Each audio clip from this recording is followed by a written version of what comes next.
আসসালামু আলাইকুম এভরিওয়ান, সবাই কেমন আছেন? আলহামদুলিল্লাহ আমি ভালো আছি। Welcome to my daily blog. আবারও আপনাদের মাঝে একটি নতুন ব্লগ নিয়ে আসলাম। আজকে কি রান্না করলাম সেটাই আপনাদের সাথে শেয়ার করব। আজকে রান্না করেছিলাম রুই মাছ দো পেঁয়াজি আর হলো ধুন্দুল আলু দিয়ে ট্যাংরা মাছ হালকা ঝোল। তো বন্ধুরা চলেন রেসিপি শুরু করা যাক। প্রথমে আমি কড়াইতে তেল গরম করে পেঁয়াজ কুচি দিয়ে দিয়েছি। এখানে ট্যাংরা মাছ আমি বসাবো তাই। এরপর পেঁয়াজটা হালকা লাল হয়ে আসলে আমি আদা রসুন বাটা জিরা বাটা অ্যাড করলাম। এরপর শুকনো উপকরণ দিয়ে দিব, স্বাদ মতো লবণ, হলুদ, মরিচ, ধনিয়ার গুঁড়ো সব কিছু দিয়ে আমি ভালো করে মশলাটা কষিয়ে নিলাম। এখন আমি ট্যাংরা মাছগুলো অ্যাড করে দিব, একটু সামান্য কষিয়ে নিব। এরপর আমি ধুন্দুল আলু অ্যাড করে দিলাম। তারপর এগুলোকেও আমি একটু কষিয়ে নিব।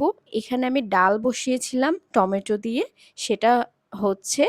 তো এখানে আমার ধুন্দুল আলুতে অনেক পানি উঠে গেছে, তাই আমি আর পানি অ্যাড করিনি। আমার ধুন্দুল আর আলু সেদ্ধ হয়ে এসেছে এবং আমি শেষে বিলেতি ধনিয়া পাতা অ্যাড করে দিলাম। এখানে আমি রুই মাছগুলো নুন হলুদ মাখিয়ে রেখেছিলাম। এখন আমি এগুলোকে কড়কড়া করে সুন্দর করে ভেজে নিব। এরপর হচ্ছে আমি আমার যে মসুরি ডালটা বসিয়েছিলাম সেটাকে আমি পেঁয়াজ আর রসুন দিয়ে একটা বাগার দিব। তো এর জন্য আমি আগে তেল গরম করে তাতে রসুন কুচি ও পেঁয়াজ কুচি দিয়ে দিলাম। তারপর এটাকে আমি ভালো করে ভেজে নিব। তারপর হালকা বেরেস্তা হয়ে আসলেই আমি এটার মধ্যে ডাল অ্যাড করে দিব। ডালের মধ্যে আমি টমেটো দিয়েছিলাম, এটা ছিল পাতলা ডাল। পাতলা ডাল কিন্তু খাওয়া অনেক ভালো, শরীরের জন্য খুবই উপকারী, ডাক্তাররা খেতে বলেন। আমরা বেশি একটা খাই না, মাঝে মাঝে খাই। তো আজকে খেতে ইচ্ছে করছিল তাই রান্না করেছি। এই তো আমার এই ডাল হয়ে এসেছে। এখন আমি এখানে বিলেতি ধনিয়া পাতা অ্যাড করে দিব। ধনিয়া পাতা দিলে সবকিছুতেই একটা সুন্দর ঘ্রাণ আসে।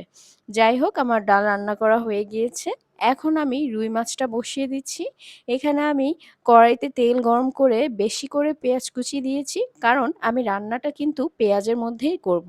যার কারণে এটার নাম দো পেঁয়াজি। তো বুঝতে পারছেন তো আপনারা? এখন আমার পেঁয়াজটা ভালো করে বেরেস্তা হয়ে এসেছে। এখন আমি এখানে সমস্ত মসলা উপকরণ অ্যাড করছি। আদা রসুন বাটা, জিরা বাটা, স্বাদ মতো লবণ দিব। এরপর হচ্ছে আমি শুকনো উপকরণও অ্যাড করব। আমি আগে একটু পানি অ্যাড করে নিলাম, আমার পেঁয়াজটা বেশি পুড়ে যাওয়া ধরছিল এই জন্য। তো পানি অ্যাড করে দিলাম। এখন আমি শুকনো উপকরণ অ্যাড করছি, ধনিয়ার গুঁড়ো, মরিচের গুঁড়ো, হলুদের গুঁড়ো। একে একে এগুলো সব অ্যাড করে দিলাম, স্বাদ মতো লবণও দিয়ে দিলাম।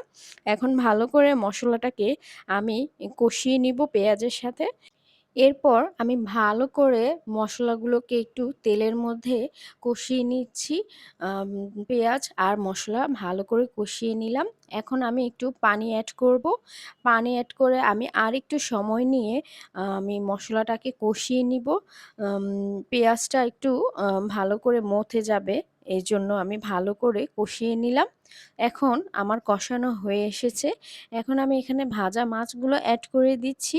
আরও আমি একটু সামান্য পানি অ্যাড করেছি, একটু মাছটা জাল হওয়ার জন্য। তো এই তো আমার মাছ কিন্তু প্রায় হয়ে এসেছে। এখন আমি এখানে বিলিতি ধনিয়া পাতা কুচি দিয়ে দিলাম। আমার রুই মাছ দো পেঁয়াজি কিন্তু রেডি বন্ধুরা। আলহামদুলিল্লাহ, খেতে কিন্তু অনেক মজার হয়েছিল। তো এই ছিল আমার আজকের রেসিপি। কেমন হলো কমেন্টে অবশ্যই জানাবেন। সবাই ভালো থাকবেন, সুস্থ থাকবেন। আল্লাহ হাফেজ।